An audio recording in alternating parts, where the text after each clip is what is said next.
RAB বিলুপ্তের সুপারিশ human rights ওয়াচের।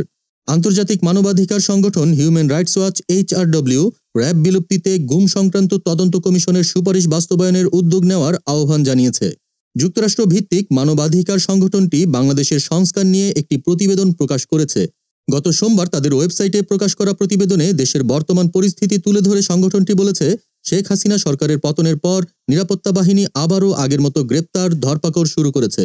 প্রতিবেদনের শিরোনাম দেওয়া হয় আফটার দ্য মনসুন রেভলিউশন আর roadmap to lasting security sector reform in Bangladesh. এতে আরও বলা হয়, সরকারের সমালোচক যারা তারা যেসব আইনের মাধ্যমে নিগৃহীত হতেন সেসব আইন বাতিল এবং আইনি প্রক্রিয়া মেনে গ্রেপ্তারের আহ্বান জানিয়েছে HRW।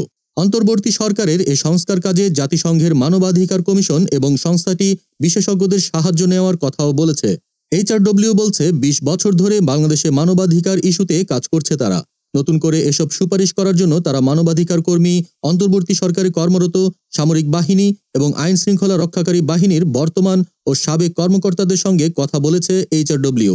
সংগঠনটি বলছে, বাংলাদেশে স্থায়ী সংস্কার নিশ্চিত করতে অন্তর্বর্তী সরকারের উচিত আগামী জাতিসংঘের মানবাধিকার কাউন্সিলে একটি প্রস্তাব উত্থাপন করা, যাতে এই সরকারের পরও সংস্কার হয়।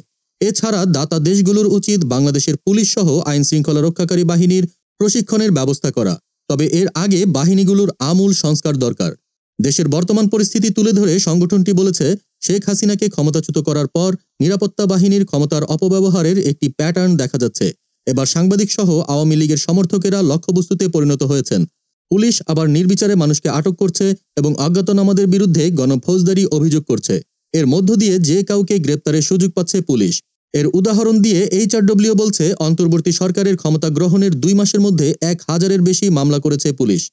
হত্যা, দুর্নীতি বা অন্যান্য অপরাধের জন্য হাজার হাজার আওয়ামী নেতাকর্মীকে অভিযুক্ত করা হয়েছে। আওয়ামী লীগের মন্ত্রী ও গুরুত্বপূর্ণ এমন ৪০০ নেতার বিরুদ্ধে তদন্ত শুরু হয়েছে। HRWর আরেক সুপারিশে বলা হয়, সরকারের উচিত গুম বিষয়ক জাতীয় তদন্ত কমিশনের সুপারিশের ভিত্তিতে র্যাপিড অ্যাকশন ব্যাটালিয়ন র‍্যাবকে বিলুপ্ত করার জন্য কাজ করা। পুলিশ ও সামরিক বাহিনীর সদস্যদের নিয়ে গঠিত এই সন্ত্রাস বিরোধী সংস্থাটি অসংখ্য বিচার বহির্ভূত হত্যা, নির্যাতন এবং জোরপূর্বক গুমের জন্য দায়ী। দেশ জগৎ ডেস্ক নিউজ।